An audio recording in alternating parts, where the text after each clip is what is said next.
Morning, folks. We're going to be talking about we're going to be watching Tom Bilyeu, his interview with Dave Smith.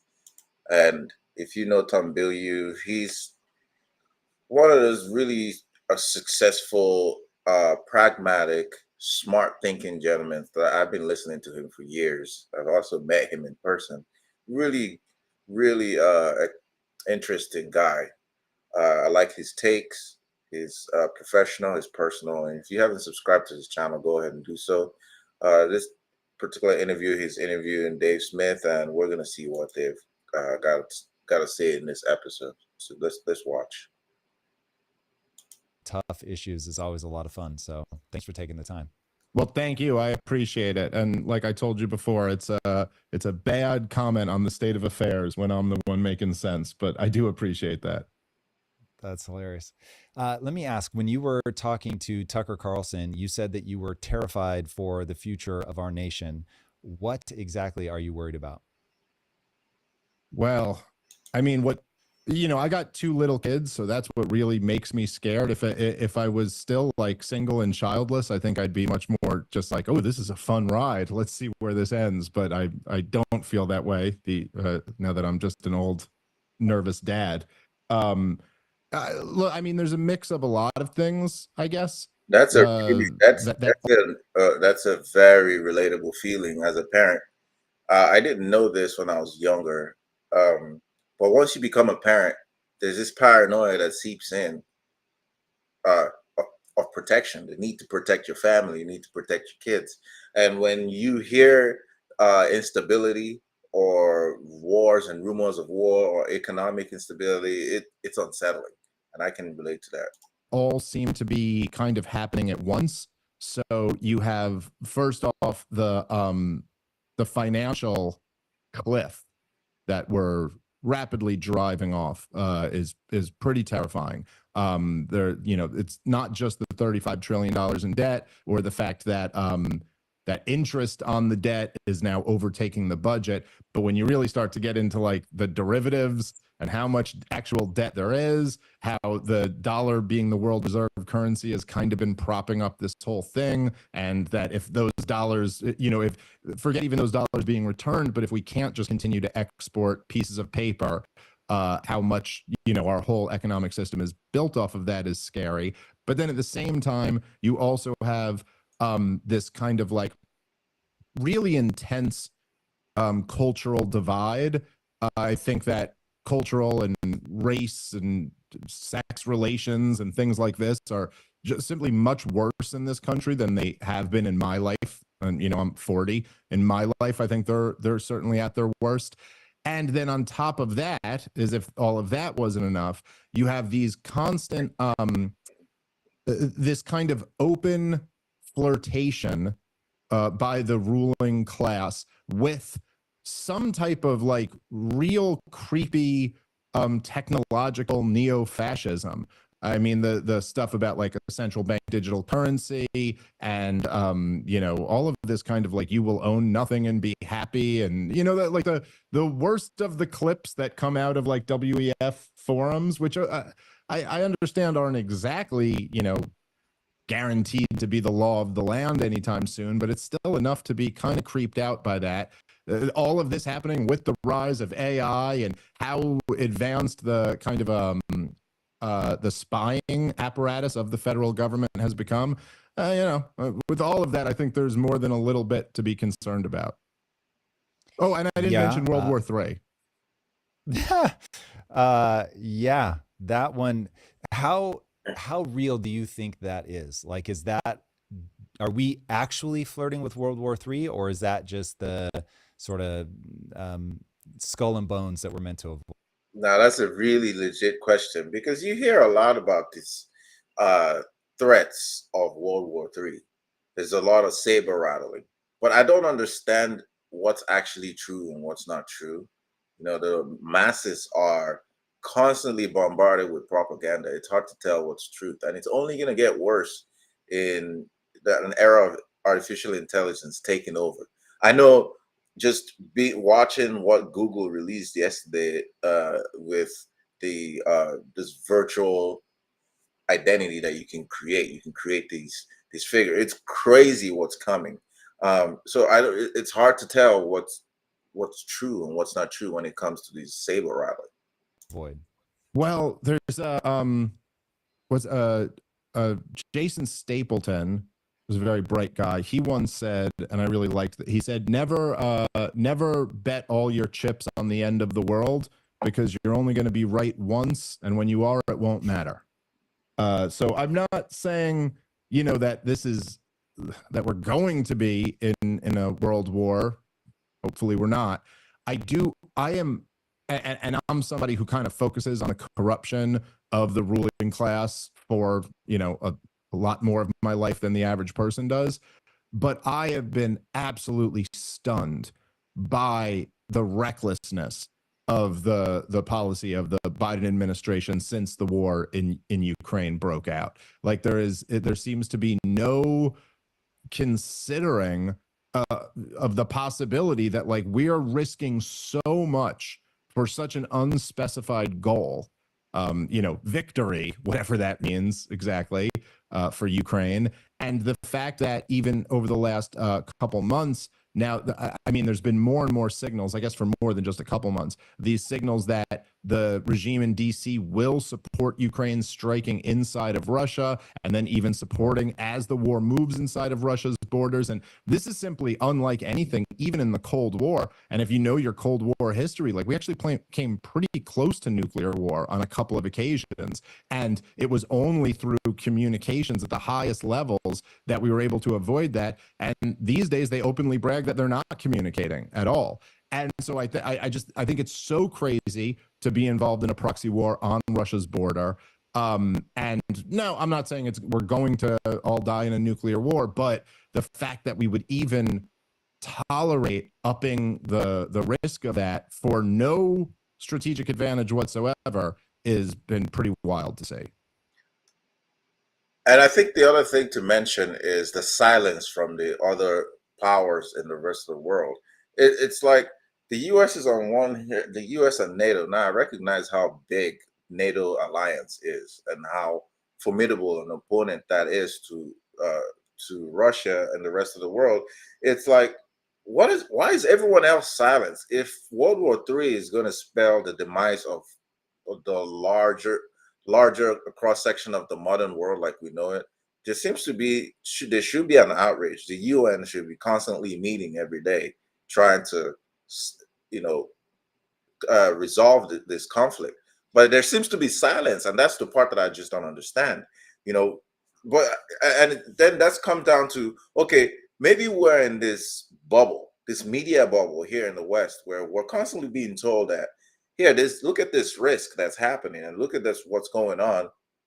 But then the rest of the world just carries on. It's hard to tell. I really don't understand what's true and what's not true. What are we being lied to about? So what's your thesis on that? So I tend to assume that while I may have wildly divergent values from the people in power, I don't think them stupid. So is it that they're dumb, or is there an agenda that we're unaware of that makes them say, hey, don't worry, we're not going to move NATO an inch east. Oh, P.S. We just keep marching east, like 9 minutes after making that statement? I mean, I guess it'd be comforting to kind of believe that, no, there is some real wisdom there, and they actually have a plan and know better. I gotta say, I think that at least amongst the political class, this is more or less how I see it, right? So amongst the political class, I think what you have for the most part, as you may have noticed, is like the same generation of politicians as when I was a kid, for the most part. I mean, I know they just had to swap Biden out. They had to swap Biden out for Kamala Harris. But, Nancy Pelosi and Chuck Schumer and Joe Biden, who's the president of the United States, presumably, they are all kind of came up during the unipolar moment. Maybe they came up a little before that, but then they were really all in power in that moment. And I'm referring to was what Charles Krauthammer called the unipolar moment after the Soviet Union collapsed. And I think that being in this moment, was unlike anything else in human history, a truly like one dominant global empire with a military and technological capabilities. And he makes a valid point here as far as these people who have been in Congress or in backgrounds, not necessarily the president, the other arms of government. They've been there for a long time. And if you know the way, if just being human, we tend to get stuck in our ways, whether it's the way we think, the way we make choices, the way we govern. We get stuck in those ways. So if we're having the same leaders from the 80s to 90s to 2000s, the 2020s, maybe that's why we're not moving forward. We keep hearing the same uh, propaganda, same rattling, same line of thought. We just need fresh minds in Congress. That's what it sounds like, because I don't see how the solution to every geopolitical problem is war. Why do we have to constantly fight wars? Why? He's unlike anything that any country had ever had. And there was essentially no counter force. And so they were kind of allowed to do whatever they wanted to, or they were able to do whatever they wanted to. And I do think that this bred a very unimpressive group of political leaders. It's breathtaking if you go back and listen to political speeches that were given by Eisenhower or Jack Kennedy, and just think about how much, not only how much smarter those guys were, but how much smarter they presumed their audience, the American people, were. And listen to, political speeches from today. It's like, I mean, just watching the Democratic National Convention over the last few days, it's unbelievable how dumb the whole thing is. I forget left or right. And this is true for the Republicans too. Whether you lean left or right, everything has gotten so freaking dumb. And the more I look at this, I'm like, no, I don't think these politicians have some master plan. I don't think that behind the scenes Kamala Harris is like a genius, or Joe Biden is a genius and they have some plan. I think they are really unimpressive. They're essentially the old saying of born on third base and felt like you hit a triple. Like they feel like they built the greatest power in the history of the world when they didn't. They just inherited it. But they're also talking to a very dumbed down population. I mean, not just the government. The government is a mirror to the rest of the people. They're a reflection of us. So what it says that when Dave makes a point that our government decades ago was smarter than the government today, it only means that people generally were smarter back in the day than now. Now, as a reflection of our public school system or our educational system, a reflection of social media consumption, whatever the case may be, we have a population that does not have the ability to critically think anymore. We just wait to be told what to do. And there's only a handful of us that's willing to think outside the box.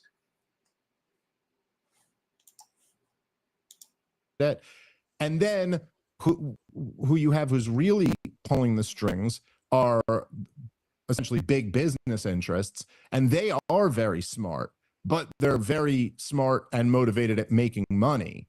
And so, like, if you're like all that talk about NATO expansion, I mean, that was if you were just somebody in a weapons company who's trying to figure out how to make more profits, and you're like, listen, we're going to fund these think tanks that advocate for NATO expansion, and then we're going to lobby these politicians to get this NATO expansion. Well, it was a great deal for you. You got to sell weapons to like a much, much bigger market than you would have before. So I think there is like an intelligent plan going on, but it's not, not one that's like on behalf of the American people. This is right. Yes. Do you think that this is all ultimately just a question of money? No, not entirely. No one thing is ever completely the answer. So, I mean, I think business explains a lot of it. No, but there's ideology at work also. And certainly I think that like the neoconservatives, I think certainly had an ideology about what should be done. in the after the collapse of the Soviet Union, and how we should have, as they called it, a project for a new American century. I think there are true believers in that group, and I'm you know I don't know exactly with some of the other stuff. Like my gut. Not that I know this for sure. I can't read people's minds, but my gut is that a lot of the progressive Democrats, the Democratic elite type, don't really believe in a lot of the ideology that they espouse. I mean, I don't believe that Joe Biden is really concerned about trans issues or something like. He's not, because it doesn't take very long to find videos of him decades ago or years ago where he was staunchly against these ideologies. So what happened within this short period of time where the same people who are arguing against an issue are now fierce proponents of it. And it just happens that to all coincide at the same time. So we have to come to a point where we have to call what it is what it is. If this individual, if our government is pushing ideas, and like I said, I don't think it's all about money, because there's so much money, and there's at some point there's only very little you can accomplish with more money. Money, it's energy. So I think that they're using their money to push an ideology. It's like a cloud hovering over the United States or the West. They're pushing an ideology, and it doesn't take very much to kind of get a sense of what they're doing. But the rest of us who don't agree with these ideologies, what do we do? That's what I'm waiting to hear. Like that. I don't buy that. I don't think anybody who's 80 is really like, I don't buy that they're really concerned about trans issues. But I do think that there are like neoconservatives who really believe in their hawkish foreign policy view. And I do think that there are people in DC, like human beings are a weird species.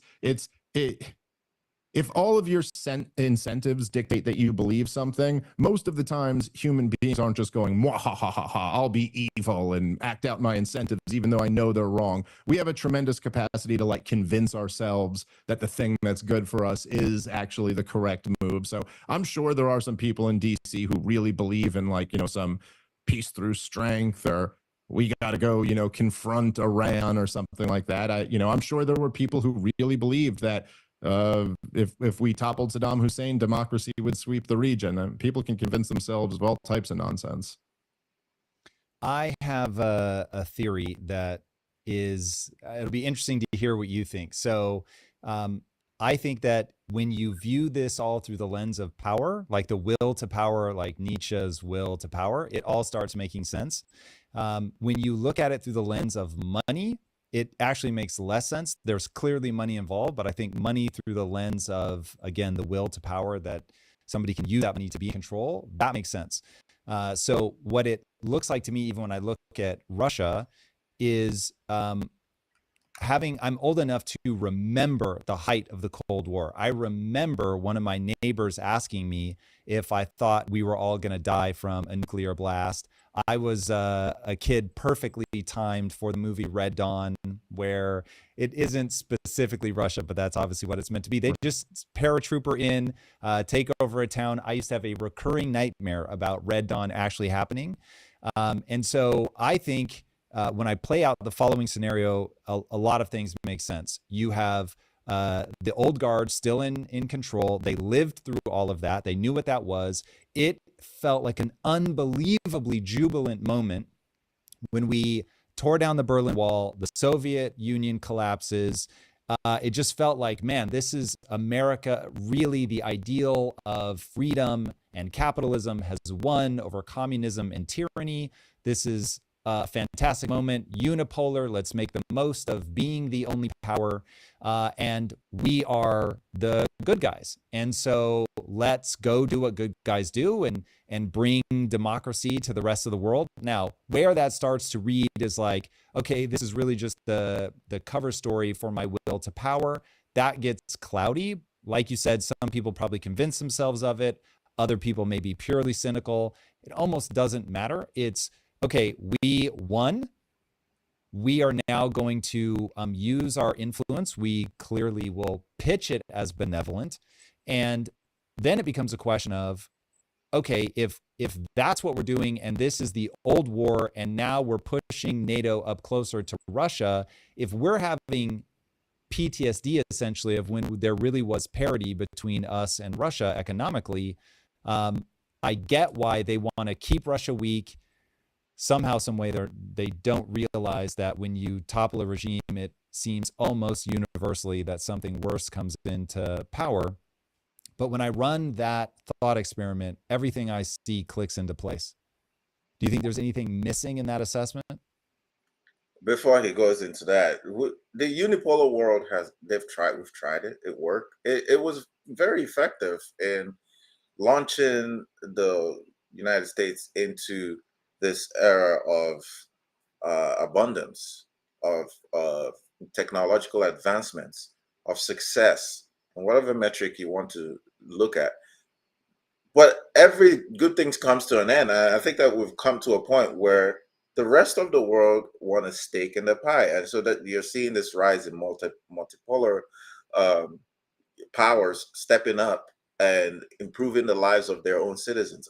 I want a world of cooperation. I don't see the need to maintain this unipolar dominance. It's not necessary. There's more than enough to go around for everybody in the world. Why do we have to fight wars for resources when there's an abundance of resources? Well, again, I don't think it's necessarily one or the other. I mean, I think the will to power is certainly a major factor, and human psychology, of course, is a factor with all people, and powerful people don't escape that. And there have been like some studies on this done and stuff of like the drug that is power, and human beings are genetically hardwired to desire power and status and all of these things. And I've even seen it like just in my little bit of experience in like the corporate media. It's amazing how much these people are driven by the fact that they got a phone call from a senator and they're going to be at a cocktail party with the Fed chairman, and like their little like status things like that mean a lot to people. And I'm sure everybody listening could think of examples of that just with regular people they know, like within their little company or whatever. I would say though that I think along with, so I don't disagree with anything you said, but I think along with that, there was, so if you go back and read Bill Buckley from like in the 50s, even back then, he was writing and like right after World War II about how, look, we essentially, the conservative movement, it probably wasn't called that yet, but essentially the conservative movement, he was like, look, we believe in limited government and, the Constitution and being a normal country. The problem is we have the Soviet Union. And because we have the Soviet Union, we have to all be cold warriors right now. He actually said we have to embrace a totalitarian dictatorship in our own shores. In order to fight off, you can go look this up, in order to fight off the totalitarian dictatorship abroad, we have to create our own military industrial complex, is essentially his argument. And this was the entire justification for this gigantic honeypot. I mean, not just NATO, but like the entire military industrial complex budget. The justification was NATO. And the justification was the Soviet Union. And as soon as the Soviet Union collapses, I think there is this collective freak out from a whole bunch of people who now have to justify their job. I mean, like what, like even just the existence of NATO didn't make sense anymore once the Soviet Union collapsed. They were an organization to defend against Soviet aggression. Well, there's no more Soviet Union. And for the, there were lots of people, some liberals and some conservatives, and some like even in positions of power or influence, who were like, oh, okay, great, the Soviet Union fell, so now we can have a big cut in defense spending. I mean, this was the justification for how high it was, and now we can return to being a normal country. There was a lot of talk of a peace dividend, and you can read this in the neoconservative writing in the 90s, where they were all like very concerned about this, that they're like, oh man, like even up to like 96 when Bob Dole was running, and they're all kind of writing like, oh man, like there's such an appetite in America to worry about our own issues. Like, whatever. We don't have to worry about running the whole world now. We can like kind of focus on issues that we have here at home. And when there is that type of environment, I do think it makes you find a lot of people going, oh, well, look, Saddam Hussein invaded Kuwait. Okay, this is a huge thing. We have to go down, because if that's a huge thing, then all of a sudden your existence is justified again. And so I just do think there is also like a money element to it, however that plays out psychologically, that it's like, oh, there is a thing where you see this all over the place. I mean, if there's a whole like movement to, let's say, or different organizations to combat racism, well, what do you do when America becomes a much less racist country than it used to be? Do you go, all right, boys, time to close up shop, we're all done here?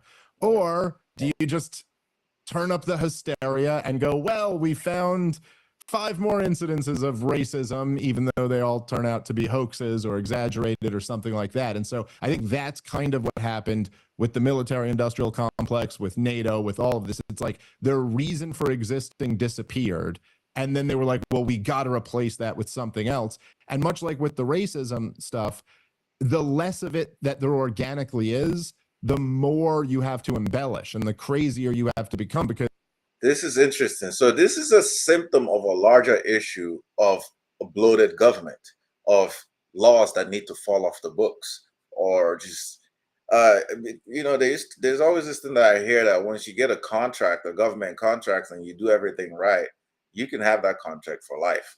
So you have a lot of these agencies that were set up made for a purpose. They achieved their purpose, but they have outlived their purpose. So now, in order to maintain that steady cash flow, they just keep finding problems to solve.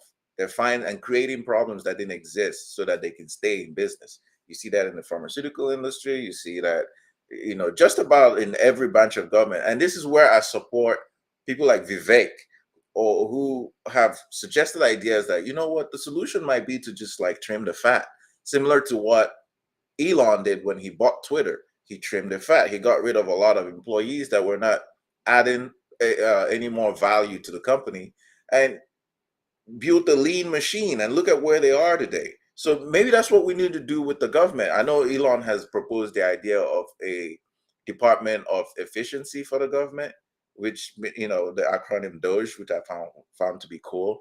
Could be bullish for Doge as a cryptocurrency.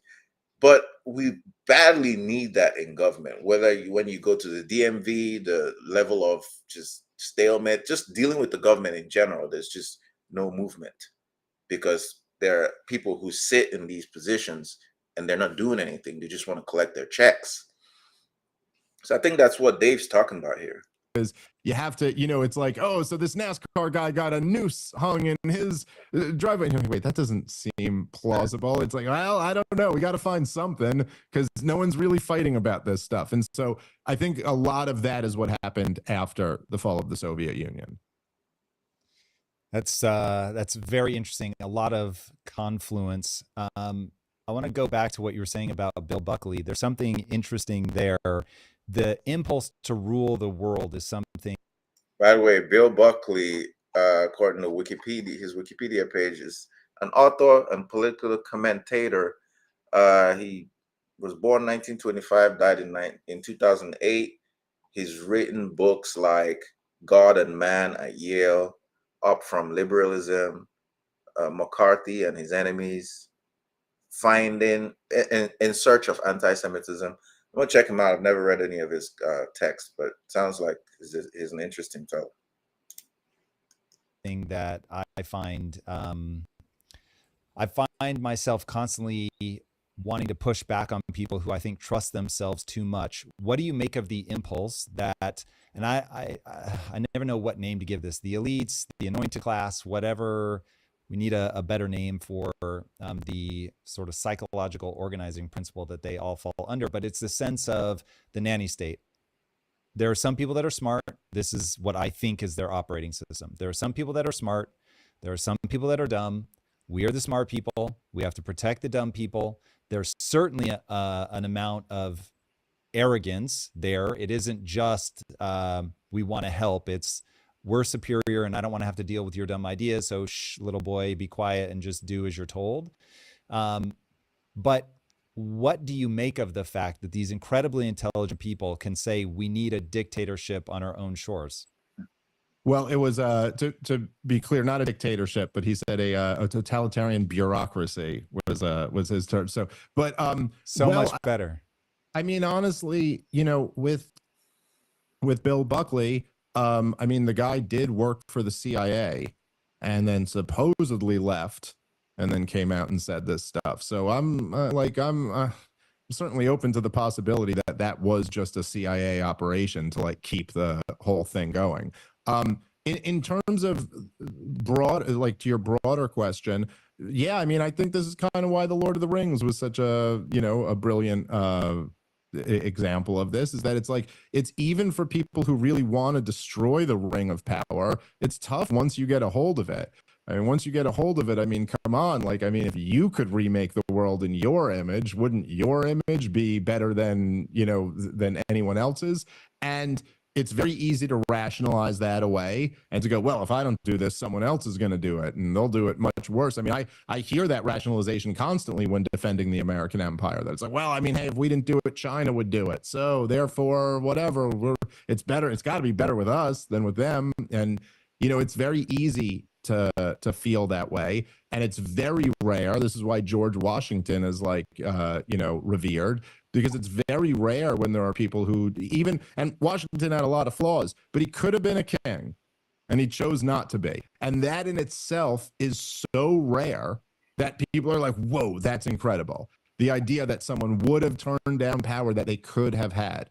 And perhaps it's true that almost any country in the position that the United States of America was in the 90s would have probably done the same thing. That if you had this opportunity to rule the world, who's really going to turn that down? And or at least it would be the rarest of men who would turn that down because they were like, no, listen, it's not the right thing to do, and it's not in our long-term interest. So yeah, I think the desire to rule the world is something that's exists for a long time. And there's no question. I mean, look, you don't really even have to read between the lines too much to look, just, listen to anything in the G7 summits or the WEF or something like that. It's like, yeah, they're all talking about ruling the world. I mean, they're talking about what temperature it should be outside in 100 years. And now they're going to legislate what the temperature can be in the year, whatever, in the year. It's the natural progression of things. First comes money, and then when there's just not enough money, then after money is fame and power, because these people have no use for money. What happens when you can buy and you can have whatever you want at any particular time? Money stops to exist to you. Money only exists to the working class because we don't have enough of it, and we need it in order to, or we've been brainwashed to think that we actually need it. The reality is that there's enough abundance in the world that we don't need these resources. If you go to, there's certain parts of the world where they live on like under $200 a month, and some of us here can't even buy a lunch with that amount of money.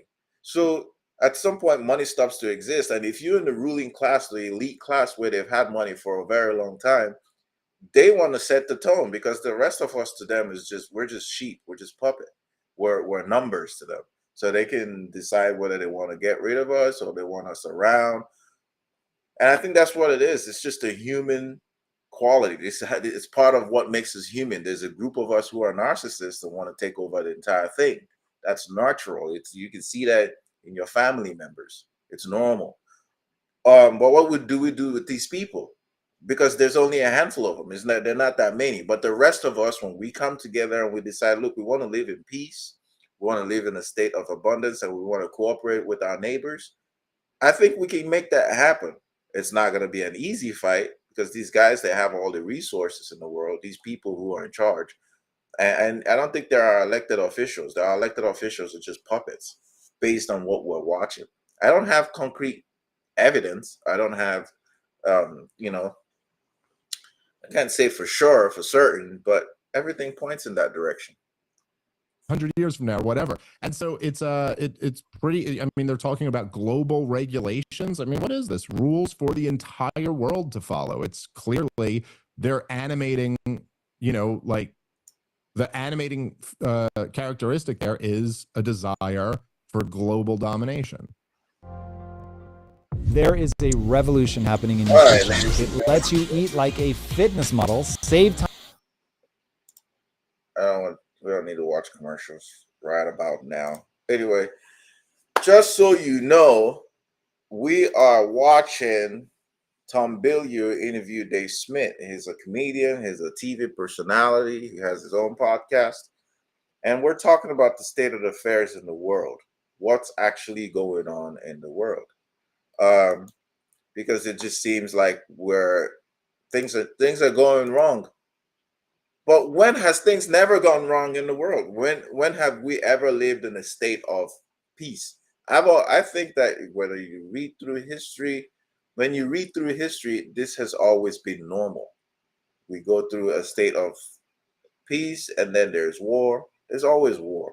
There's always people disagreeing with each other. And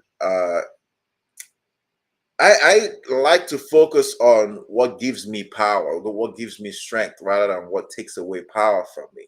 I don't have any control over the state of affairs geopolitically, but I do have control over what I do for my family, what I do for myself, what I'm capable of doing. That's what I have control over. And I think that once you focus on that alone, the ripple effect is what actually, you're able to change your world just by basically putting in effort.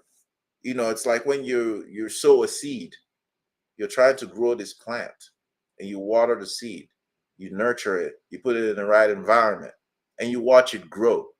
That's your effort, and you're watching it grow. You've created life. You can apply that same principle just about any other thing on all endeavors in your life, regardless of what the news is globally. Imagine if you lived in the era of the World War era, when countries were bombing each other. That, even to me, it sounds more dire and crazy than what we're experiencing today. And there were people who survived that. So I think that the media makes it seem that like things are going crazy. Yes, things are going crazy, but I don't think it's that we can't do anything about it. I think we're all capable of doing something about it.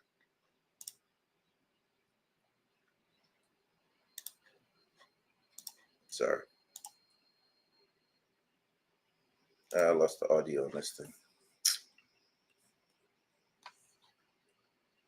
I mean, if you were to set up a one world government, well, all it takes is one government going bad now, and the entire world is ruined. And so this is the like decentralization of power and liberty go hand in hand, and you really never have one without the other. And the idea that even if you were to put the most perfect angels in charge of the world, it's like the old Lord Acton, concept that power tends to corrupt and absolute power corrupts absolutely.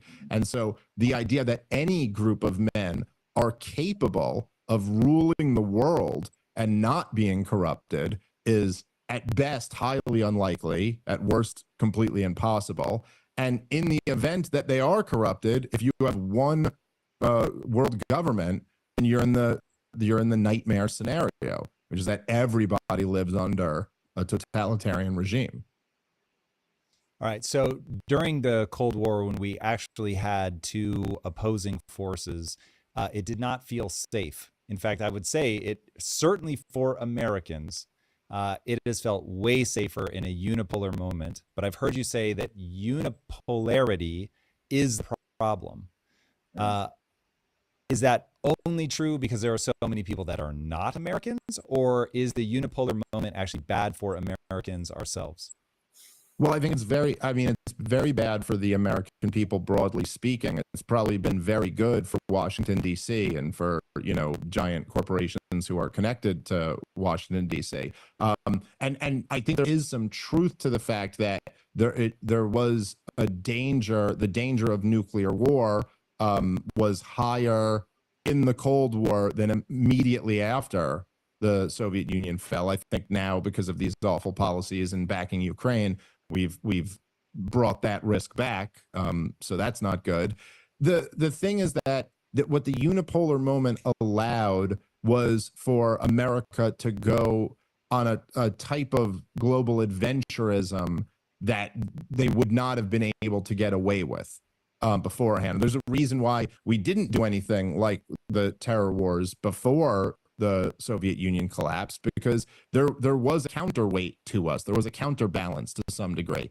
And so what you see after the Soviet Union collapses is like this tremendous expansion in American warfare, in American spending and debt and money printing and all of this stuff. And I think that has been very bad for the nation. It's been very bad for the people in general. And so that's what I meant by saying that the unipolar moment was kind of a disaster for the American people. That doesn't mean that the Cold War is good. There were terrible things that happened during the Cold War.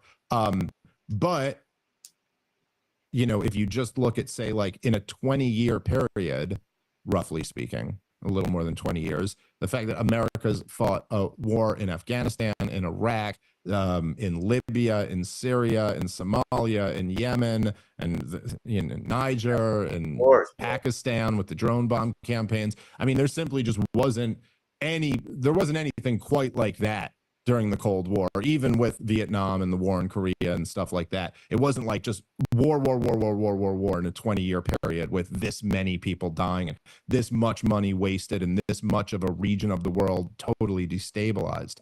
And I don't think you would have that in a non-unipolar world. This is also the argument when you talk about decentralization in finance. A lot of the problems that we're having in finance and the legacy financial system that we have is this centralization of power, whether it's the what they call them, the money. It escapes me, but there's been centralization of power with money with the banks and the World Bank and the IMF, and you have a lot of the rest of the world having to rely on these centralized financial powers in order to fund their own projects. And if they choose not to fund them, it doesn't happen. So in a multipolar world, in a decentralized world, everyone has a stake. Everyone has a seat on the table. The UN has more of a democracy power than it currently has, where you have just a handful of countries capable of vetoing or overriding the Security Council. So there's benefits to a multipolar world. There's also benefits to a unipolar world.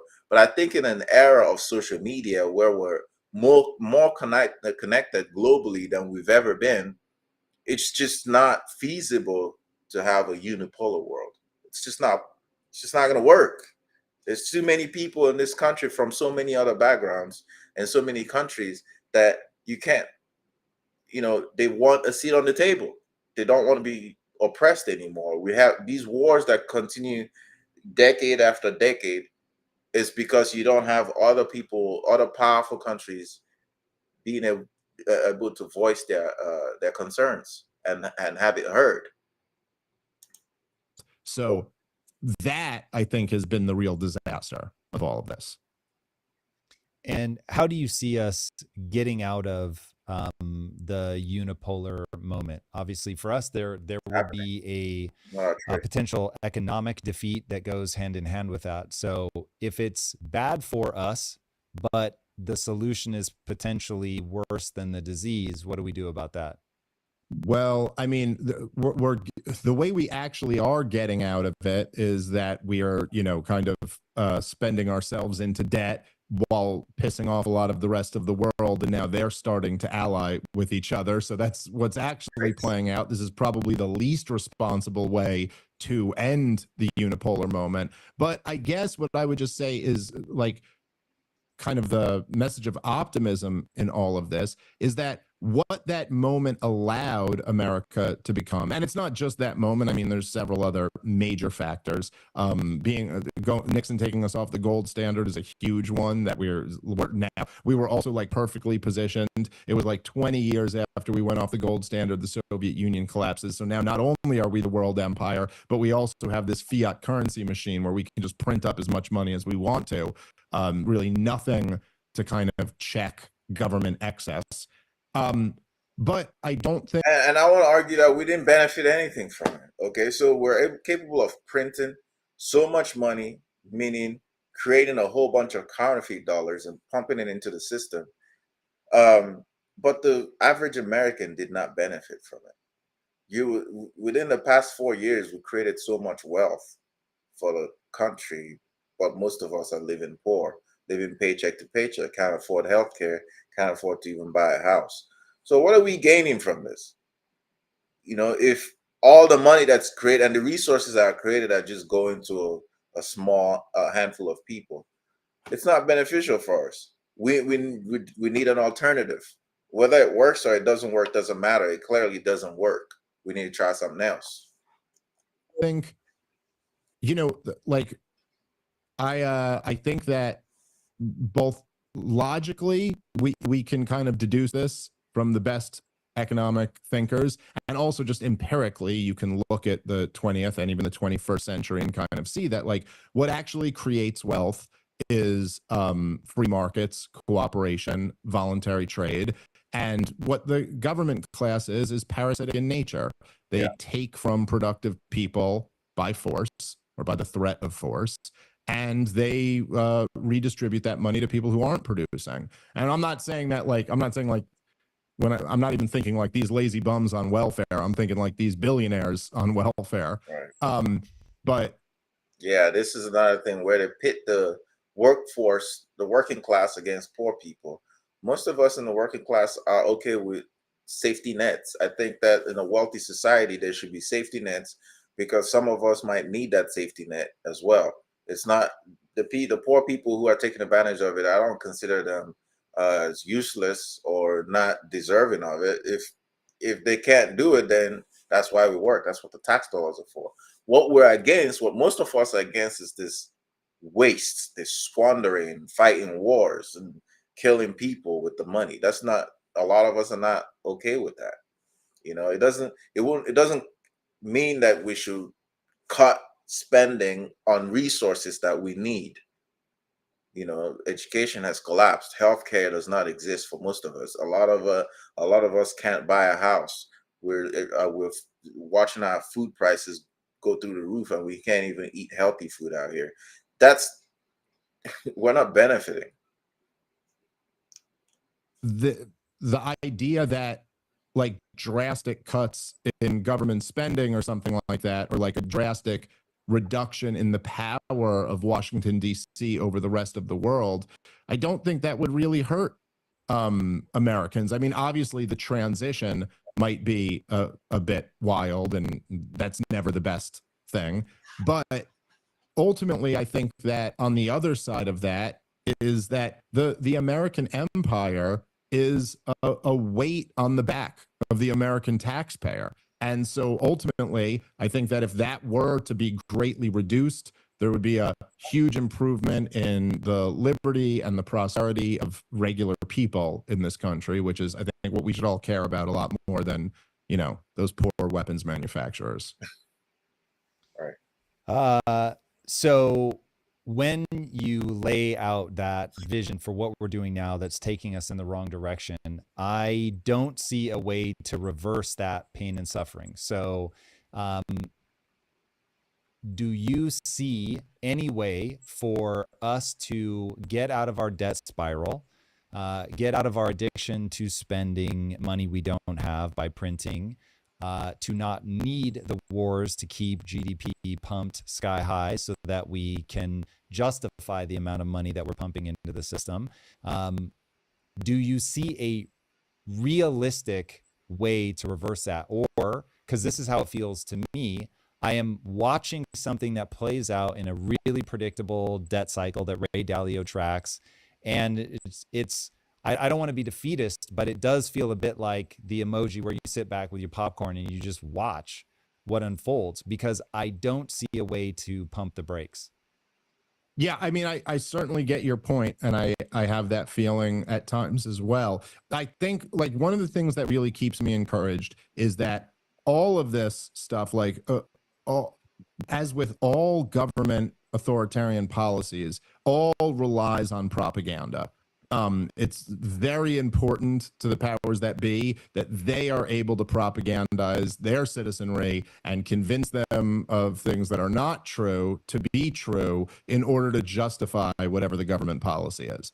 And one of the things that we are living through right now, that we're kind of participating in right now, is that we live in a whole new world now where the state's monopoly on the control of information has been broken, really for the first time. And there are shows now like yours that have a huge audience, way bigger than what a lot of the corporate media outlets are getting these days. The corporate media doesn't matter anymore. Like this is a huge point. If for one time in history, technology has advanced to a point where information distribution has been democratized. Everybody has, including me, like what I'm doing right now.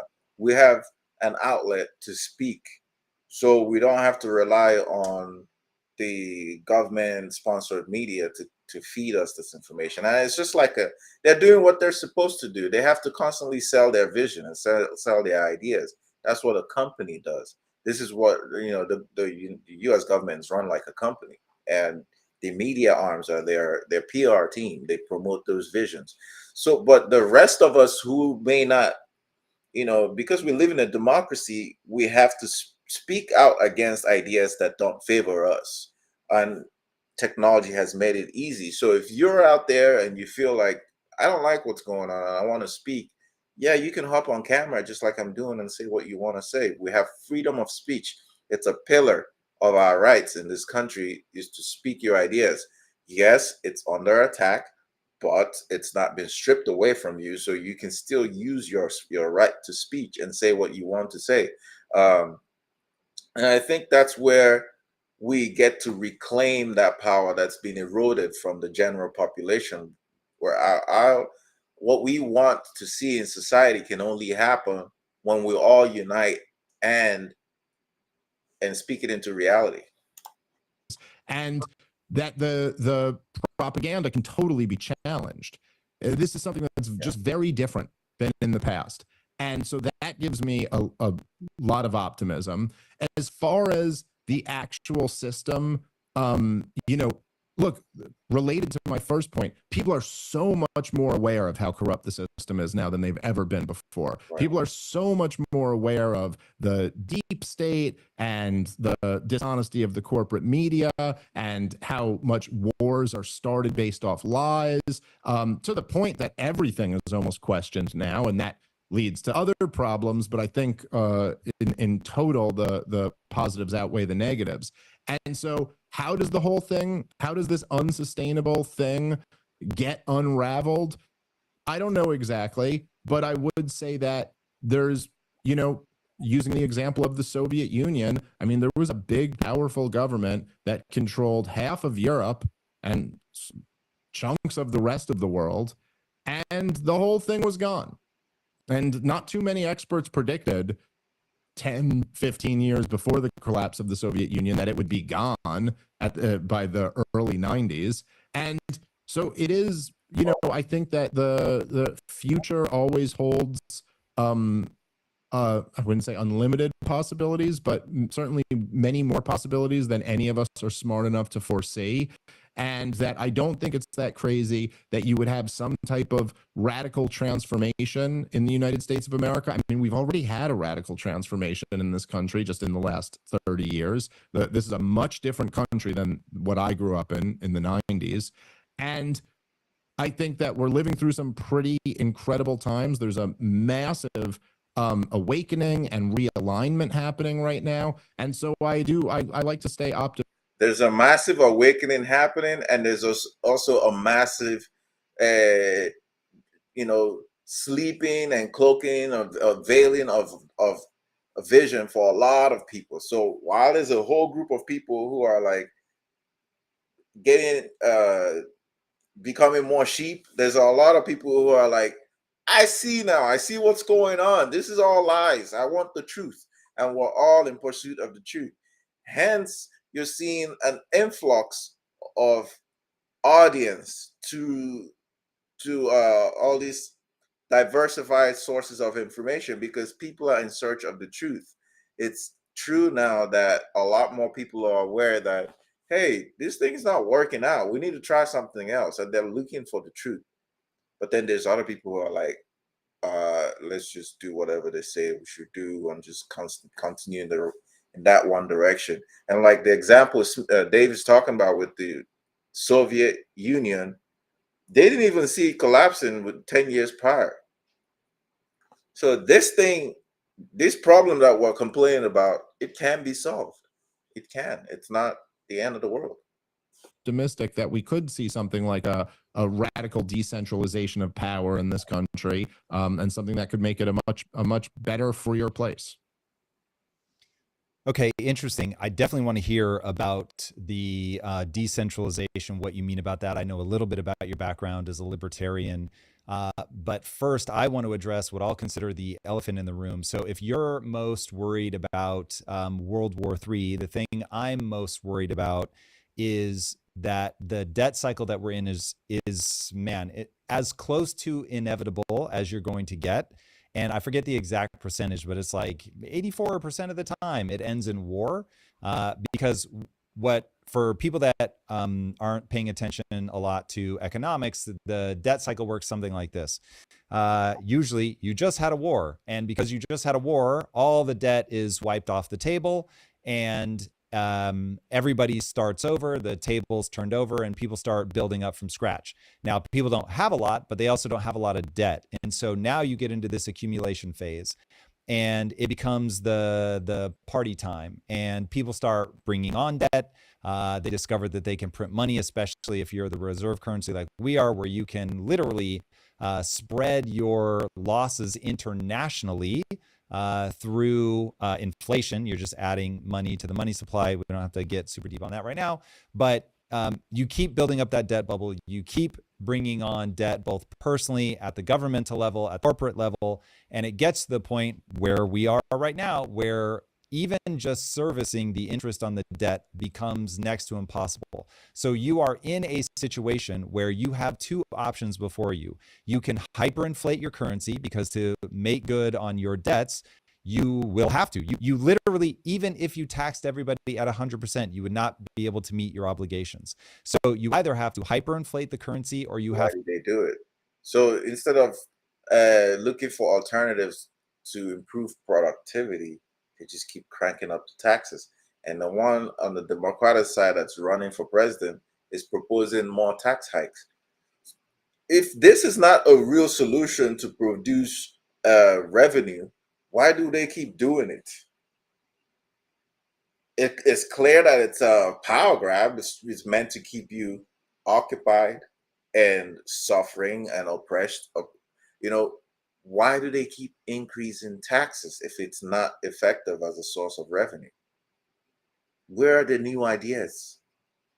Where are they? Why do you have to take 50% of your working class's income in the name of revenue? That's not true. That's not where the main money comes from.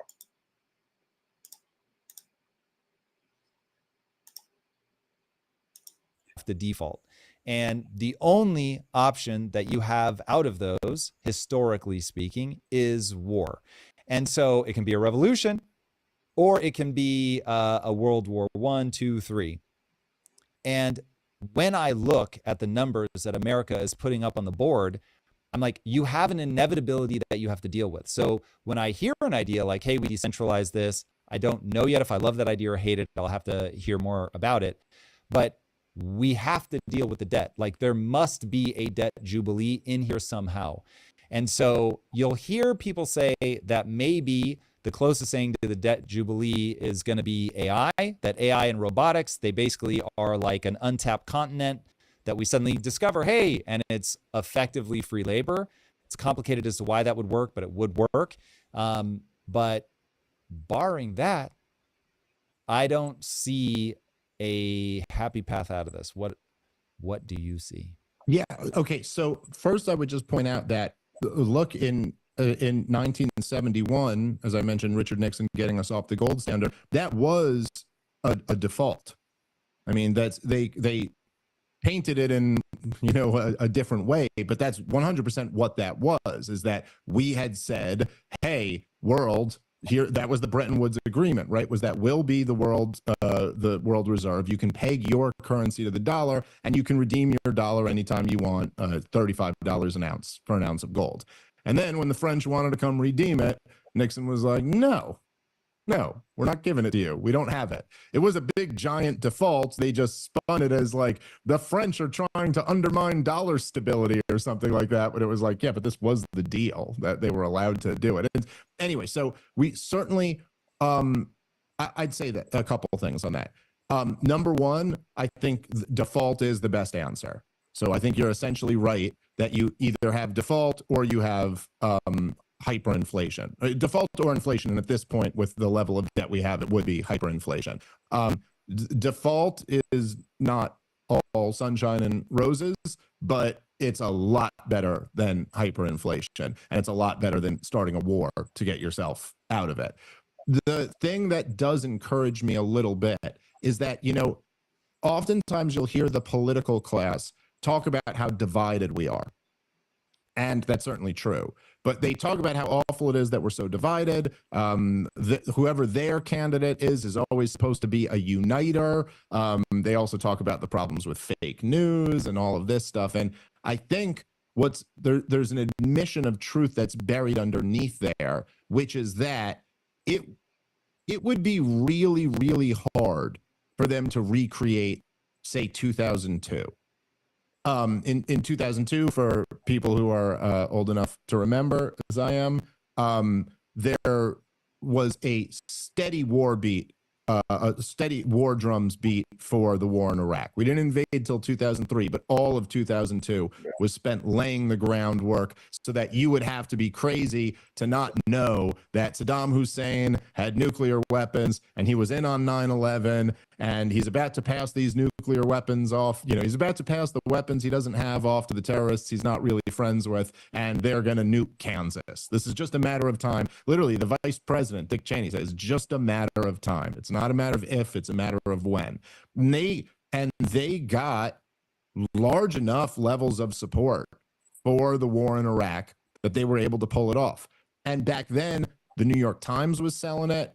CNN was selling it. Fox News was selling it. I mean, they all powerful sources of information all got behind this war push. And of course, there was a tremendous, as there is now, but even a stronger push to demonize anybody who was critical of the war. If you weren't with George W. Bush, you were with the terrorists.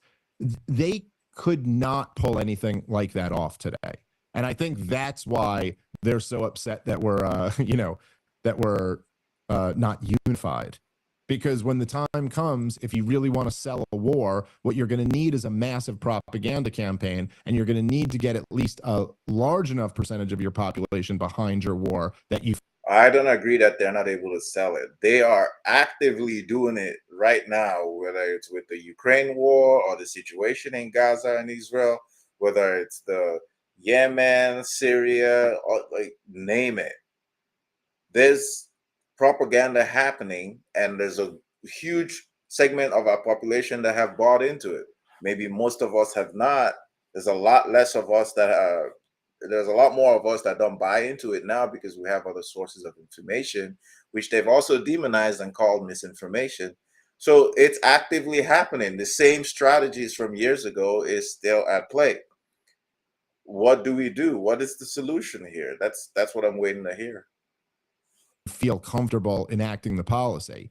And today we have Joe Rogan and Tucker Carlson and all of these people who are way, way bigger than the entire propaganda apparatus itself. And if they were trying to lie us into war again, those guys would be the first ones exposing it on their show. And so that does give me a little sense of hope that I don't know how easy it would be for them to pull off leading us. So ultimately, it's a war of information war. That's really what's going on. It's not, yeah, eventually it might lead to boots on the ground and bombs getting dropped on people, but at the preliminary phase, it's a war of information. So if we're at a war of information, then we need more people on this side, on the side of peace, people who think that we can achieve peace globally. We need more people on that side speaking. That's what it means. Because when you have the war machine pushing out their propaganda, and they have a lot of resources and money to get that done, the only way we can counter that level of offense is to build an opposition that's large enough to counter it. More people need to be speaking in favor of peace, in favor of global cooperativeness, in favor of using resources, natural resources that we have, developing natural resources, regardless, this idea that, oh, we can't touch fossil fuels because climate change. No, because that won't work, because there are billions of people who still rely on fossil fuels. We don't get to dictate that they should die in poverty because we want climate change. Like it doesn't, there needs to be a balance, okay? A balance, and the people who are in support of balance need to be speaking up, speak out loud. Into a next war based off lies. Now that doesn't mean it's impossible, and they couldn't do it, and there wouldn't be some type of. Based on that assumption, do you think if we had a COVID V2 that we wouldn't be lied into submission with that?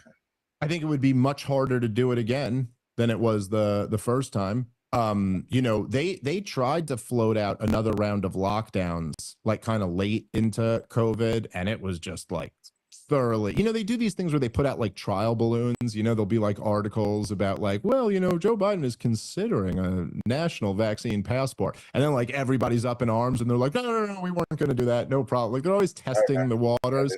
This happens a lot.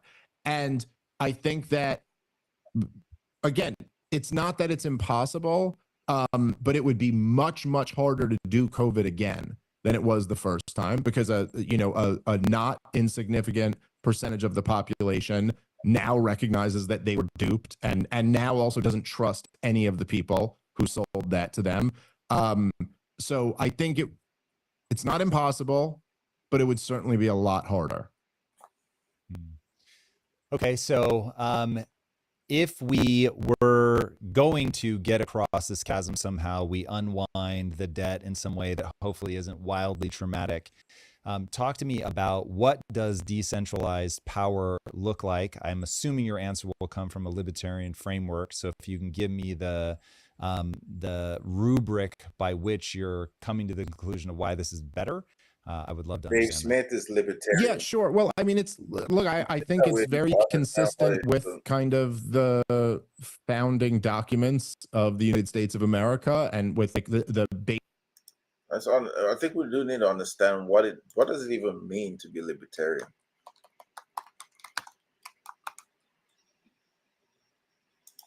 So a libertarian is an advocate or supporter of a political philosophy that advocates only minimal state intervention in the free market and the private lives of citizens. I think a lot of us can agree with that. I certainly agree with that. I don't like this idea of massive government encroaching in everything in our lives and taxing us to death. I think private citizens should have private rights to their private property, rights to make choices with their lives and their bodies. The free market should not be manipulated. This is libertarianism.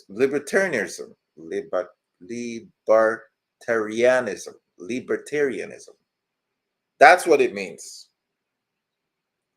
We have tribal conflict going on in the country between Democrats and Republicans.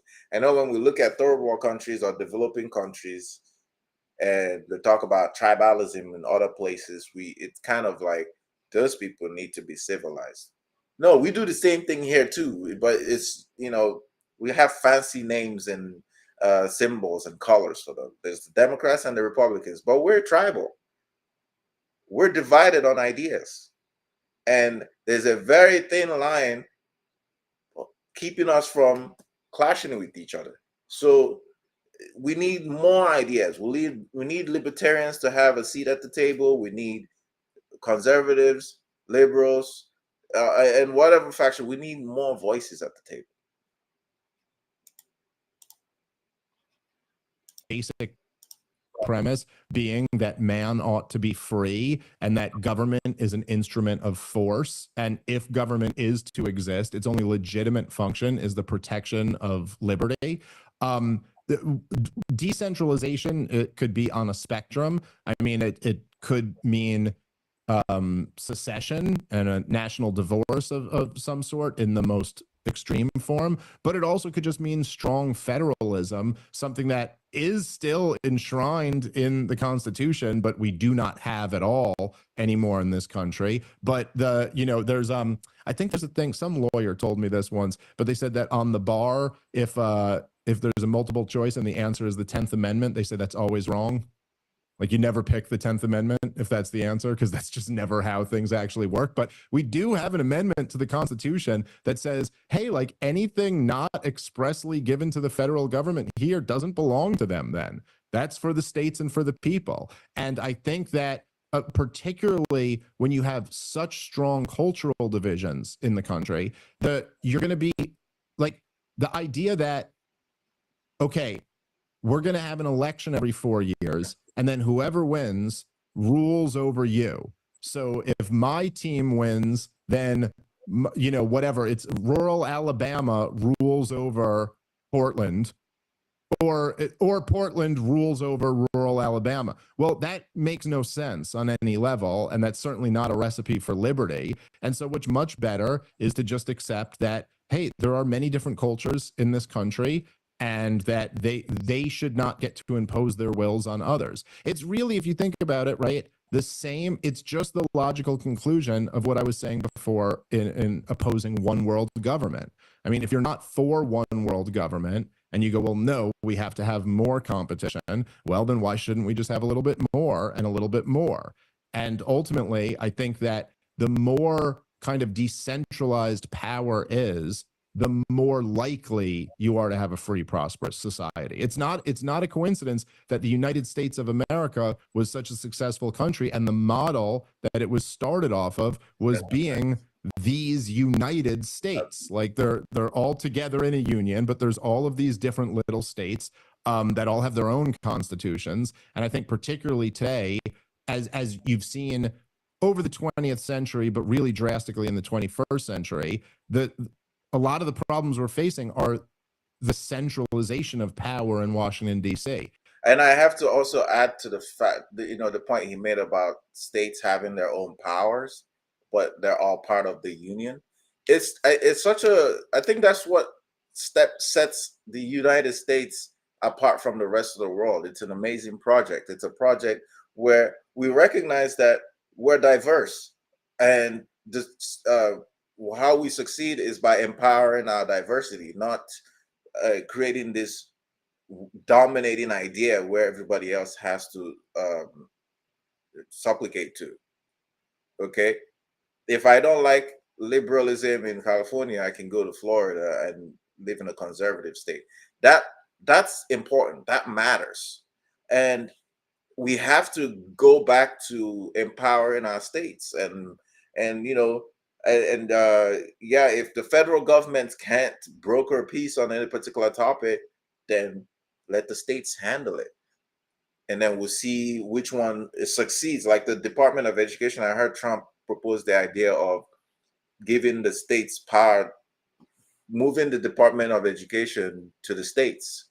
And I think that's a smart idea, because if I go to let's say state of Vermont, and the education system is better than what I have in the state of Texas, then I move my kids to the state of Vermont. I think that should, rather than when the Department of Education is run federally, when it fails, the entire thing fails, and all of us, whether you're in Vermont or in Texas, you're suffering from it. So I think that what our founding fathers in the United States, the idea of decentralization, they knew what they were doing, and it's powerful. It works, and we have to stick to it. And what the antidote for that would be the decentralization of power. It's really interesting. There's a story about Robert E. Lee originally not wanting to join the Confederate Army. He was considering going to the North, and he ultimately was like, I'm just more loyal to my state than I am to my country. And I thought, whoa, that's not something that you would hear a lot of today. So understand that. Out of curiosity, where do you think, like, is 50 states and a geographic region as big as the United States, is that the right subdivision, or would you want to, and I'm talking not in theory, in practice, would you want to see that subdivided farther, much farther? Yeah, I mean, I think certainly like 300 plus million people under one government is just way too many people. So so again, I know you're asking me not in theory, but in theory, I'd like to see it divided as small down as it could possibly go. I'd be happy to see it divided down to neighborhood blocks. In practice, Hey, how, like, I know in the rap songs and rap, they talk about my block, and people just kind of like they rep their block, their little city, their little area where they live. I think we have to get back to that and encourage people to rep their block, because then they'll protect their block, they'll make sure their block thrives, versus this trying to get 300 million people to supplicate to whatever a handful of people decide. That's difficult. I also want to find out how countries like India have been able to succeed. They have billions of people there. They have a little over 1 billion people in that country, and they find a way to make it work. But we're struggling. I would support anything moving in that direction. However, there's also there's if we're talking in practice, then there's also the reality that, like, okay, the feds might crack down on you. So you want to do this in an intelligent way where you're not going to have your community invaded and dominated and brought back into the larger polity. But I do think that any of those types of divisions are good. I think that if it's probably not anytime soon going to come in the form of secession, but anything where Texas just takes a little bit more power for Texas to regulate themselves than the federal government, or or California or whoever, I think that's a step in the right direction. The business world is changing at light speed.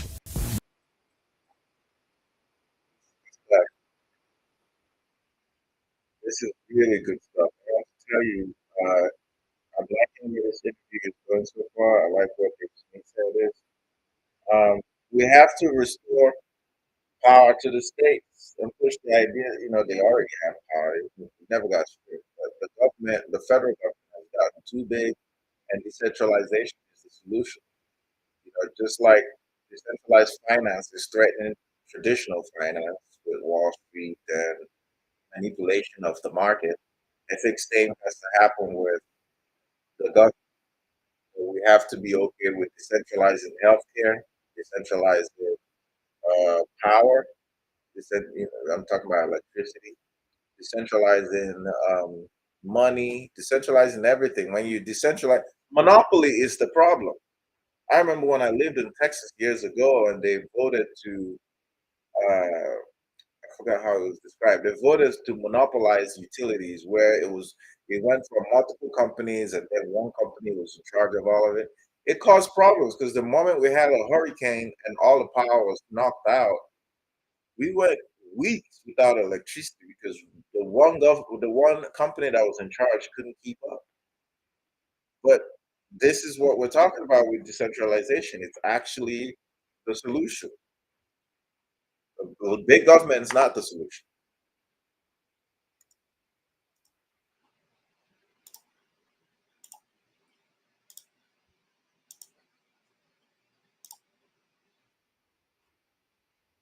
But even if you take geographic, but it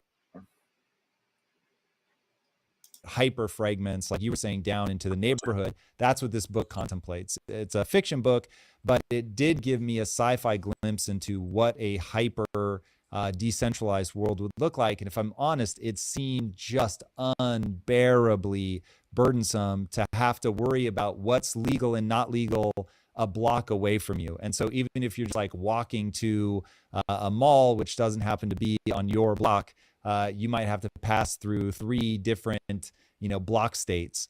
And I was just like, oh my God, like that seems like an absolute nightmare. Now I have tried to wrap my head around, and you have not said the word anarchist, so I don't want to paint you with this brush, but I've tried to wrap my head around some anarchist principles from talking with Michael Malice. And it's one of those where I get it at the idea stage, but I am left asking, looking at societies as like what we see is the result of many civilizations, city-states, countries, everything going through a long-term evolutionary process, and they all seem to end in roughly the same place. And I'm just curious, why don't we see large-scale, truly libertine groupings? Is there something about it that doesn't scale?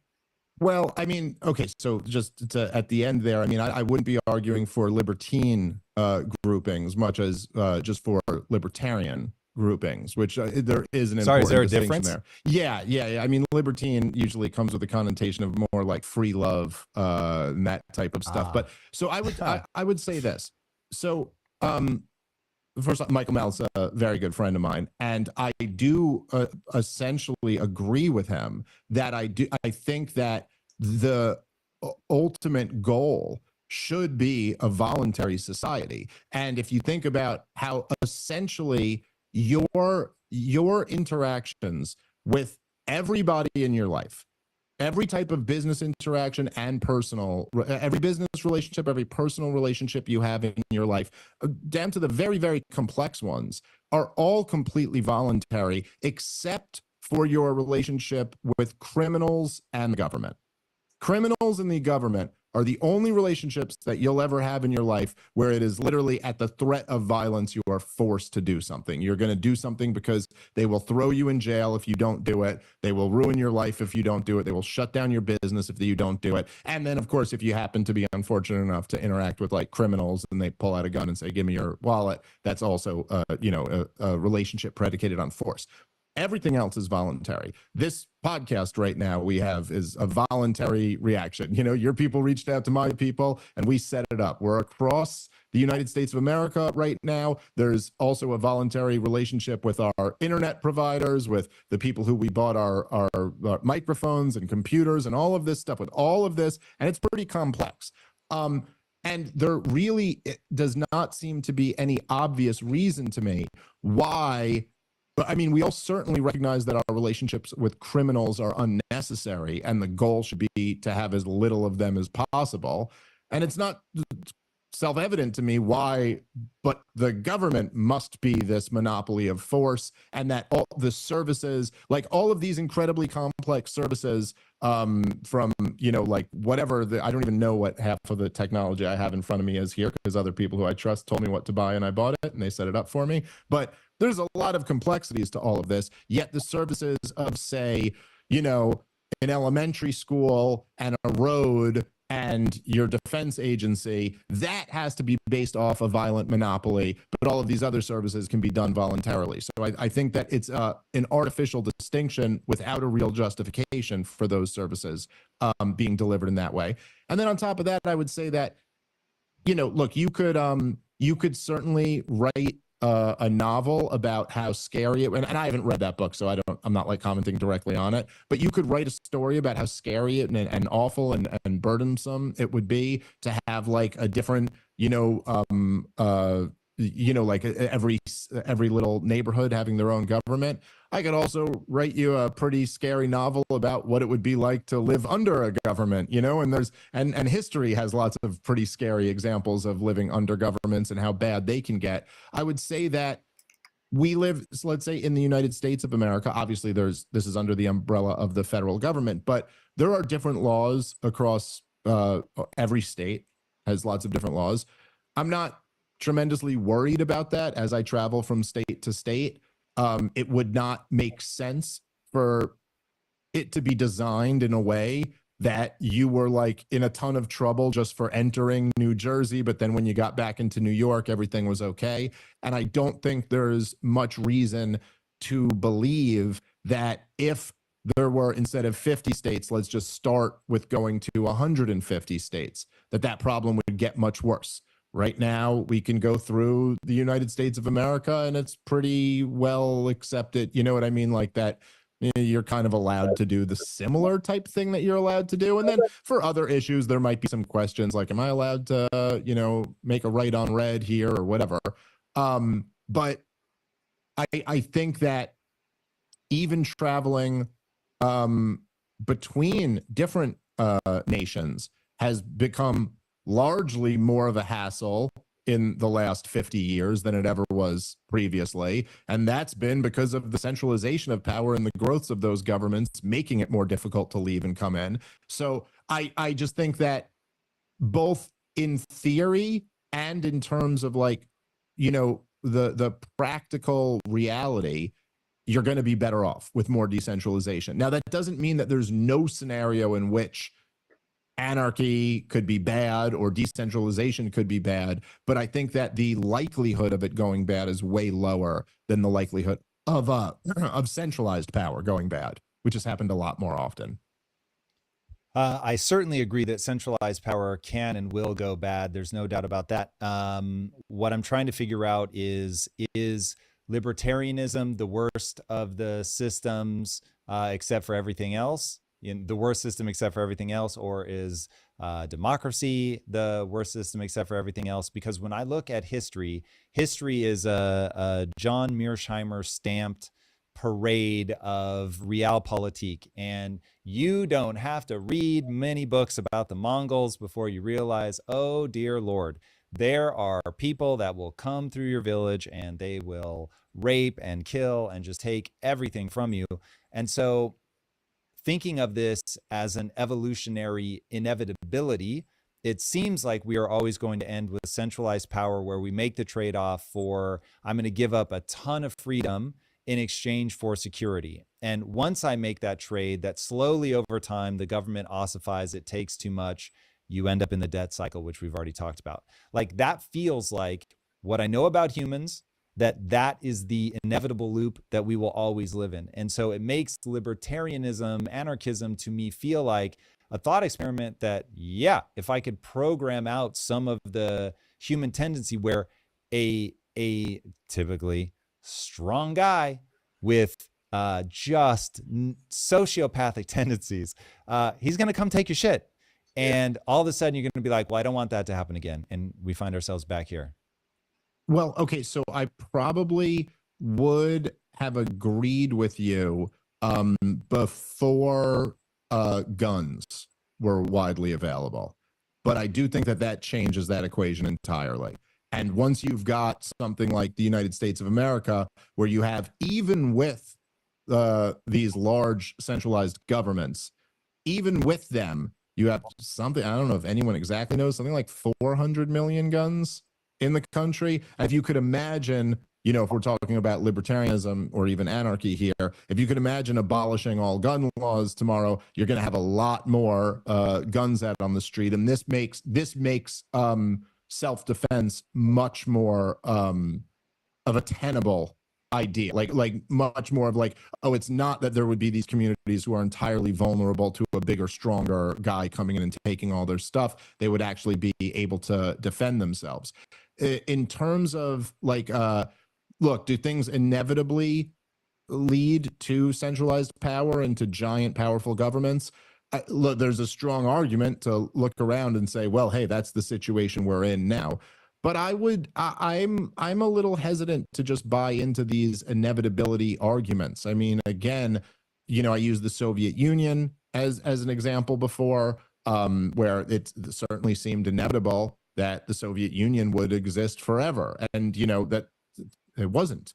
And a good friend of mine, Gene Epstein, who's a brilliant economist, he would always use the example of slavery, and where he was like, if you were sitting around in 1845 at the height of slavery, and you were to say, hey, in the next 20 years, slavery is going to be totally abolished in the West, people would think you were insane. I mean, Right. that literally would have made no sense. People have been like, listen, this is inevitable. This institution has been with humanity for all of its history. It is the way of the world. There is no way all of these people are going to give up on their free labor. And yet, miraculously, but it really did happen. And, okay, yes, obviously there was a civil war in the United States of America. Most other Western countries didn't require a civil war in order to abolish slavery. It's debatable. Maybe we didn't need to have one either. But the fact is that the institution of slavery was abolished. And again, people could argue that it was transferred into other forms or whatever, but still, I'm just saying, for that really awful thing went away and didn't come back, at least for a while. And so I'm a little bit hesitant to buy into this, like, well, it's just inevitable. The truth is that the United States of America was the largest experiment in free markets and in individual liberty in the history of the world. And that doesn't mean it wasn't a perfectly free market country ever, and it wasn't a perfectly libertarian country ever. But if you look at the period of time between like the end of the Civil War and, say, the Woodrow Wilson administration, so from 1865 to 1910 or something like that, you had this giant country in the United States of America that had no income tax, no central bank, no federal regulation to speak of. The total spending from the federal government was like 2% of the national income or something like that. I mean, it was, by today's standards, would be the most radical, bare bones government. Like you couldn't even imagine if someone proposed today to just be like, okay, year one, we're going to abolish every single department that we have here. I mean, like, none of this stuff existed. And in that time of like radical, by today's standards, radical laissez-faire capitalism, we built up the most powerful country that the world had ever seen. It was the largest rise for the lot and life of the average person that had ever been seen in world history, to levels of what would have been perceived as magical levels of prosperity just a couple of generations before that.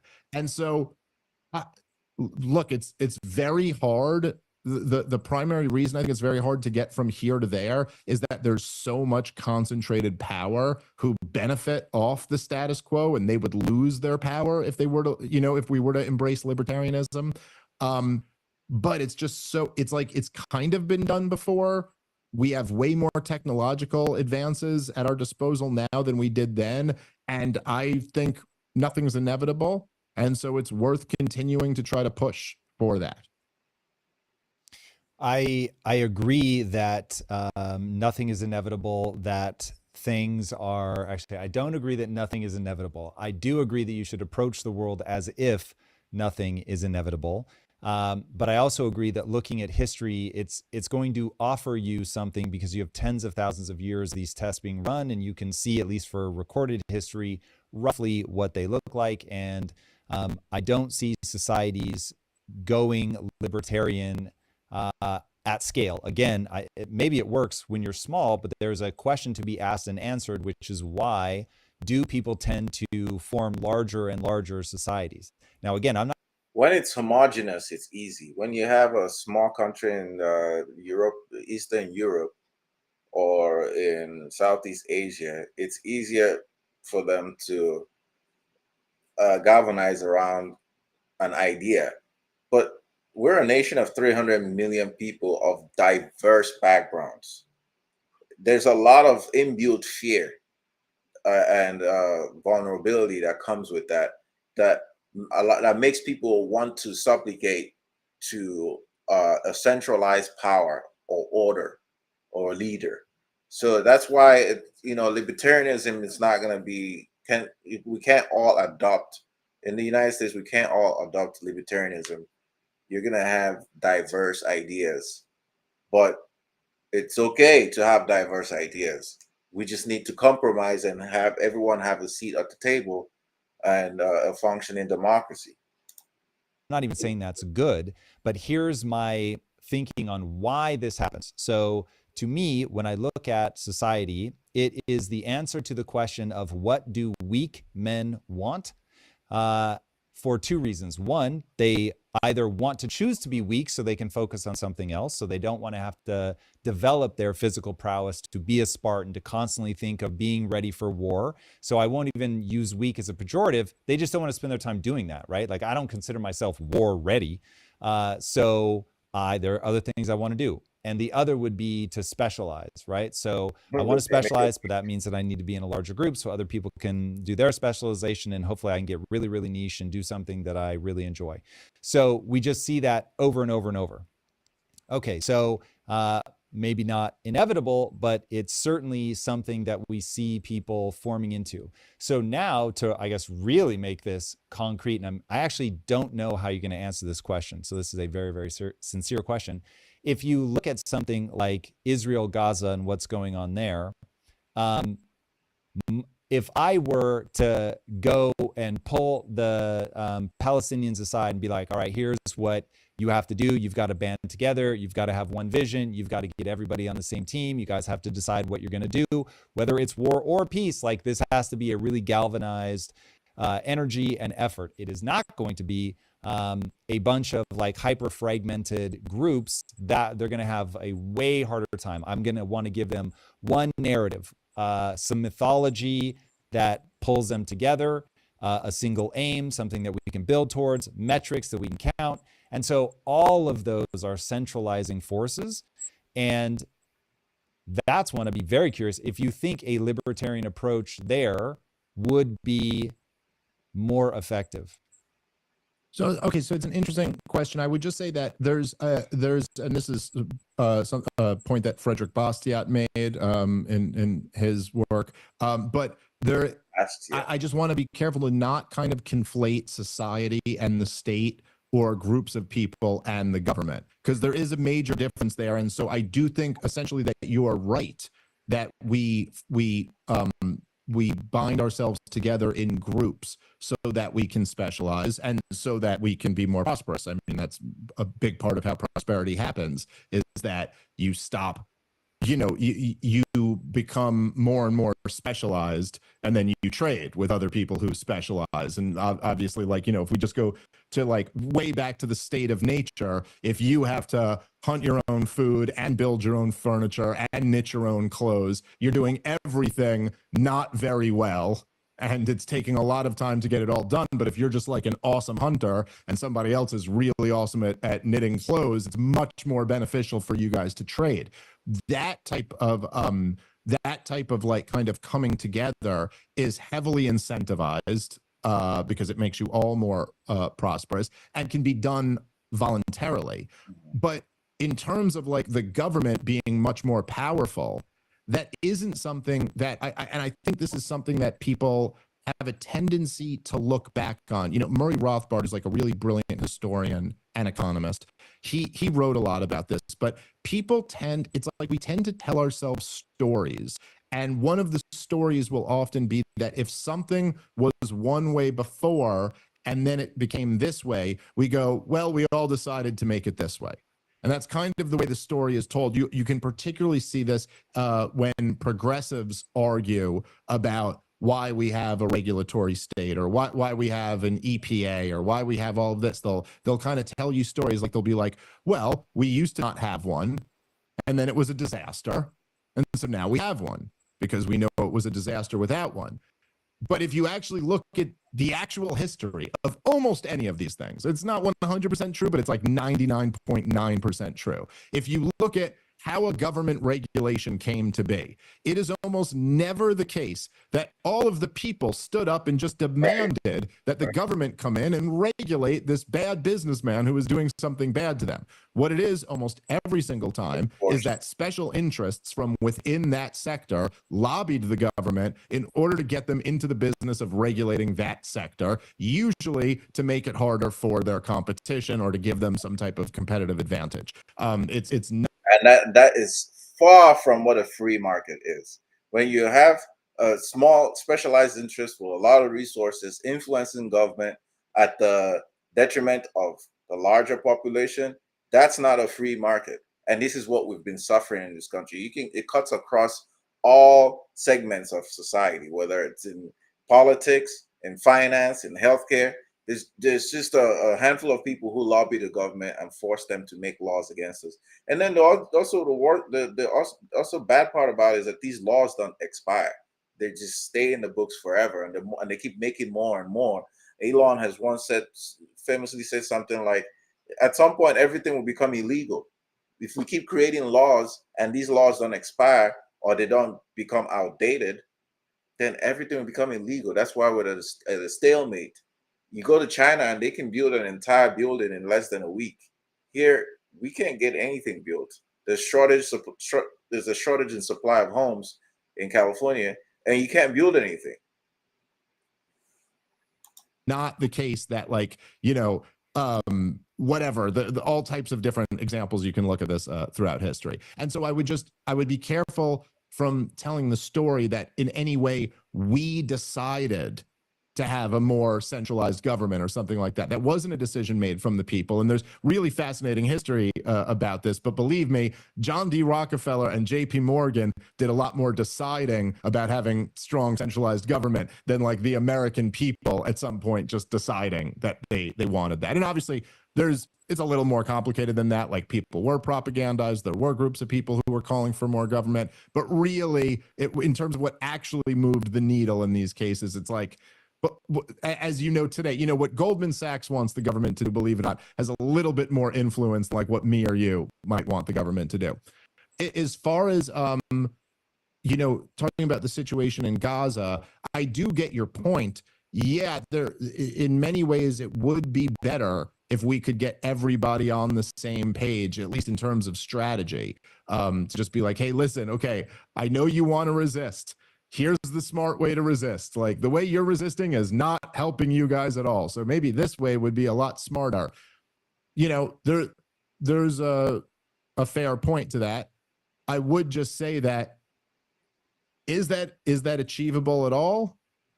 Well, number one, part of the reason why you would want that is because they're currently under attack. And so that changes the calculation. That's not necessarily something you would want at peacetime, everyone to be acting exactly the same way. You'd kind of want people to be pursuing their own interests. But regardless, it's like the question really comes down to, like, if that is desirable, is it achievable? And what's the best path to achieve that? Because currently Hamas is like the gang with the most power there, and they're pretty into enforcing their will on other people. And even that doesn't seem to be working out very well. It's not like Hamas ever really had control of the Gaza Strip. They were kind of like a gang. They'd kill the people who were in their way or whatever. But I just don't know that, and even when the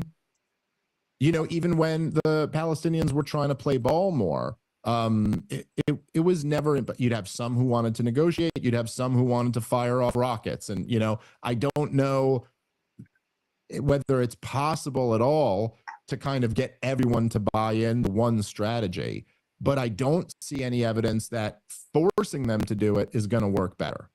No, it's not going to work better by forcing any party. There has to be compromise on both sides. This has always been the solution to any beef.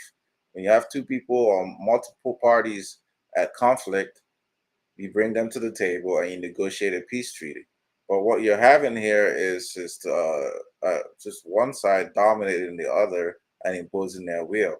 It might have a short-term win, but in the long term, it's not sustainable. All right, this is where I want to cut that whole thing. I want to cut this video short right at this point. It's a 2-hour video. We're already an hour 45 minutes into this video. I don't want to stretch it out any longer. Go ahead and leave a comment on if you have any questions, any concerns, any ideas, leave it in the comment section. Until next time,